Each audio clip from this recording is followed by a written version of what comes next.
गिनीत अध्याय 9। इस्राएलियों के मिस्र देश से निकलने के दूसरे वर्ष के पहले महीने में यहोवा ने सीनै के जंगल में मूसा से कहा, इस्राएली फसह नाम पर्व को उसके नियत समय पर माना करें, अर्थात इसी महीने के 14वें दिन को गोधूली के समय तुम लोग उसे सब विधियों और नियमों के अनुसार मानना।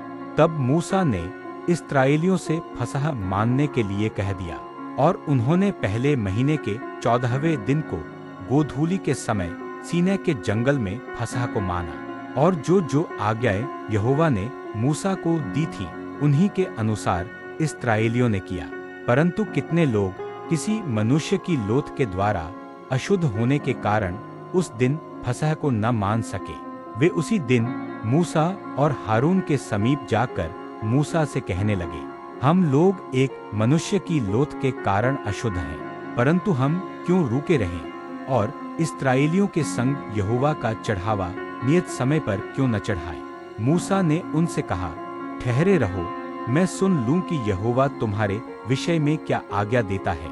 यहोवा ने मूसा से कहा, इस्राएलियों से कह कि चाहे तुम लोग चाहे तुम्हारे वंश में से कोई भी किसी लोथ के कारण अशुद्ध हो, वह दूर की यात्रा पर हो, तो भी वह यहोवा के लिए फसह को माने। वे उसे दूसरे महीने के 14वें दिन को गोधूली के समय माने, और फसह के बलिपशु के मांस को अखमीरी रोटी और कड़ुए सागपात के साथ खाएं, और उसमें से कुछ भी बिहान तक न रख छोड़े और न उसकी कोई हड्डी तोड़े। वे उस पर्व को फसह की सारी विधियों के अनुसार माने। परंतु जो मनुष्य शुद्ध हो और यात्रा पर न हो, परंतु फसह के पर्व को न माने, वह प्राणी अपने लोगों में से नाश किया जाए। उस मनुष्य को यहोवा का चढ़ावा नियत समय पर न ले आने के कारण अपने पाप का बोझ उठाना पड़ेगा।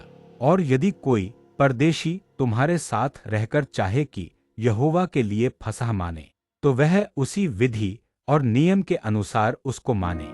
देशी और परदेशी दोनों के लिए तुम्हारी एक ही विधि हो। जिस दिन निवास, जो साक्षी का तंबू भी कहलाता है, खड़ा किया गया, उस दिन बादल उस पर छा गया, और संध्या को वह निवास पर आग सा दिखाई दिया और भोर तक दिखाई देता रहा। और नित्य ऐसा ही हुआ करता था, अर्थात दिन को बादल छाया रहता और रात को आग दिखाई देती थी। और जब जब वह बादल तंबू पर से उठ जाता तब इस्राएली प्रस्थान करते थे, और जिस स्थान पर बादल ठहर जाता वहीं इस्राएली अपने डेरे खड़े करते थे। यहोवा की आज्ञा से इस्राएली कूच करते थे, और यहोवा ही की आज्ञा से वे डेरे खड़े भी करते थे। और जितने दिन तक वह बादल निवास पर ठहरा रहता, उतने दिन तक वे डेरे डाले पड़े रहते थे।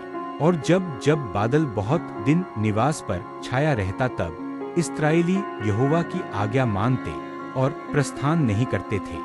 और कभी कभी वह बादल थोड़े ही दिन तक निवास पर रहता, और तब भी वे यहोवा की आज्ञा से डेरे डाले पड़े रहते थे, और फिर यहोवा की आज्ञा ही से प्रस्थान करते थे।